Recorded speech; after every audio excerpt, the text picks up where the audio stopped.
But ನೀವ್ ಈ ಟೀಮೇ last time June 6 release ಮಾಡ್ತೀನಿ ಅಂತ ಕೂ ಸುತ್ತಕ್ ಮುಂಚೆ ಗುಲಾಬಿ ಹೊತ್ತಂಗೆ ನೀವೇ ಅನೌನ್ಸ್ ಮಾಡಿದ್ದು. ಆ ಟಾರ್ಗೆಟ್ ನೇ ರೀಚ್ ಮಾಡಕ್ ಆಗ್ಲಿಲ್ಲ ಸರ್?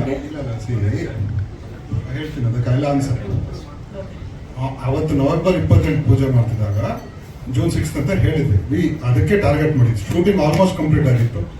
ನಿಮಗೆ ಮಳೆ ಜೂನ್ ಅಂದ್ರು, ಮಾರ್ಚ್ ಬಂತು, ಮಳೆ ಶೂಟಿಂಗ್ ಮಾಡಿ ಇಲ್ಲ ಹೇಳ್ತೀನಿ ಔಟ್ಡೋರ್ ಇದೆ.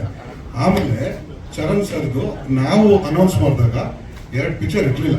ಅವ್ರಿಗೆ ಅಜ್ಞಾತವಾಸಿ, ಫೈರ್ ಫ್ಲೈ ರಿಲೀಸ್ ಬಂತು. ಸೊ ಆಬ್ವಿಯಸ್ಲಿ ನಾವು ಅವ್ರನ್ನೂ ಬಿಟ್ಕೊಡ್ಬೇಕಿತ್ತು. ಕೆಲವೊಂದು ಆರ್ಟಿಸ್ಟ್ ಕಾಂಬಿನೇಷನ್ಸ್ ಮಿಸ್ ಆಗತ್ತಮ್ಮ. ಒಂದು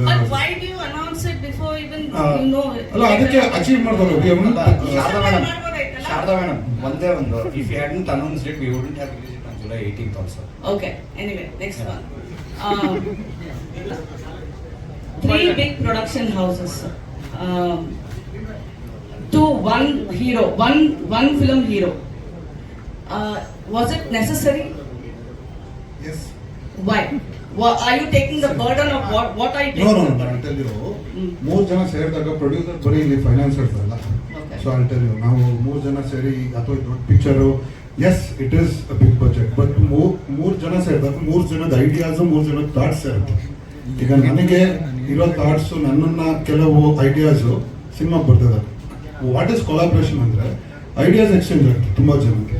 ಈಗ ಜಯಣ್ಣ ಅವರಿಂದ, ಭೋಗಣ್ಣ ಅವರಿಂದ ನಾನು ತುಂಬಾ ಕಲ್ತಿದ್ದೀನಿ. ಅಶ್ವಿನಿ ಮೇಡಮ್ ಅವ್ರದ್ದು ಸೆಪರೇಟ್ ಇದಿರುತ್ತೆ. ನಾನು ಇವಾಗ ವಿಲ್ ಥಿಂಕ್ ಸೆಪರೇಟ್ ಅಲ್ಲ, ಡಿಫ್ರೆಂಟ್. ಬಟ್ 3 ಜನ ಸೇರಿದಾಗ I think it comes in to give a better product, not just to make the cinema burden ಕಮ್ಮಿ ಮಾಡ್ಕೊಡೋದಂತ ಅಲ್ಲ. ಐ ಥಿಂಕ್ ಜಯಣ್ಣ ಅವರಾಗಲಿ, PRK ಆಗಲಿ ಅಥವಾ ನಾವಾಗಲಿ we are capable of doing our own films. That's why I said it's not monetary, it is just because of exchange of ideas. And ಇವತ್ತಿನ ದಿನದಲ್ಲಿ collaboration with new future. ಈಗ ನಾನೊಬ್ಬ ನನ್ನ ಬರೀ KRG's ಸಿನಿಮಾ ಮಾಡಿದ್ರೆ I will not get the inputs what Jayanna films and what PRK ಕೊಡೋ inputs ನಮಗೆ ಸಿಗಲ್ಲ. And that will be more valuable. Same with the others. So collaboration ಮಾಡೋದು ಒಳ್ಳೇದು. ಜನ ಸೇರಲ್ಲ ಅಂತೀರ ಬೇರೆ ಕಡೆ, ಜನ ಸೇರಿದಾಗ ಯಾಕೆ ಸೇರ್ತೀರಾ ಅಂತ ನಾನು ಏನು ಹೇಳೋದು. Will it the same thought process for newcomers also, or the talented people? Because ಎಷ್ಟೊಂದು ಜನ ಟ್ಯಾಲೆಂಟೆಡ್ ಇದ್ದಾರೆ, ಪ್ರೊಡ್ಯೂಸರ್ ಸಿಗ್ತಾ ಇಲ್ಲ. ಆ ಥಾಟ್ ಪ್ರೋಸೆಸ್ ನ್ಯೂಕಮರ್ಸ್ ಅಲ್ಲಿ ಸಿಗುತ್ತೆ. ನಾವು ನೆಕ್ಸ್ಟ್ ಪಿಕ್ಚರ್ KRGಲಿ ಯೋಗಿ ನಾನು ಹೊಸ ಹೀರೋ ಲಾಂಚ್ ಮಾಡ್ತಾ ಇದೀವಿ. ಹಿಂದಿನ ಪಿಕ್ಚರು TVF ಬಾಂಬೆ ಕಂಪನಿ ಜೊತೆ ಮಾಡಿದ್ರು, ಕೊಲಾಬ್ರೇಷನ್ ಮಾಡಿದ್ದು. ಅದನ್ನು ಇಟ್ ವಾಸ್ ಓಕೆ. ದಿಗಂತ್ ಬಿಟ್ರೆ most of the other people are new. ನನಗೆ ಕತೆ ಇಂಪಾರ್ಟೆಂಟ್. ಕತೆಗೆ ಯಾರು ಸೆಟ್ ಆಗ್ತಾರೆ ಎಲ್ಲರೂ ಇದಾಗುತ್ತೆ. ನ್ಯೂ ಕಮರ್ಸ್ಗೆ ನಾನು ಮಾಡಲ್ಲ ಅಂತ ಯಾವತ್ತೂ ಹೇಳಿಲ್ಲ, ನಾವು ಮಾಡಿದ್ದೀವಿ. ಆಮೇಲೆ ನೆಕ್ಸ್ಟ್ ವಿ ಆರ್ ಲಾಂಚಿಂಗ್ ಅಲ್ವಾ. But when you say talented, do you think we are not talented? You are talented. You are not taking the talented and the newcomers. ಮಾಡ್ತೀವಿ ಕತೆ ಇದ್ದಾಗ. ಈಗ ಫಸ್ಟ್ ನಾವು ಫಸ್ಟ್ ಪಿಕ್ಚರ್ ಅವರು ರೋಹಿತ್ ಮಾಡಿ ದಯವಿಟ್ಟು ಗಮನಿಸಿ. ಅದರಲ್ಲಿ ಹೊಸೊಬ್ರು ಅವಿನಾಶ್ ಅವರು, ತುಂಬಾ ಜನ ಹೊಸೊಬ್ರು ಇದ್ರು, ತುಂಬಾ ಜನ. ಸೊ ಸಿನಿಮಾ ಎಲ್ಲರಿಗೂ ಚಾನ್ಸ್ ಕೊಡ್ತೀವಿ ಮೇಡಮ್.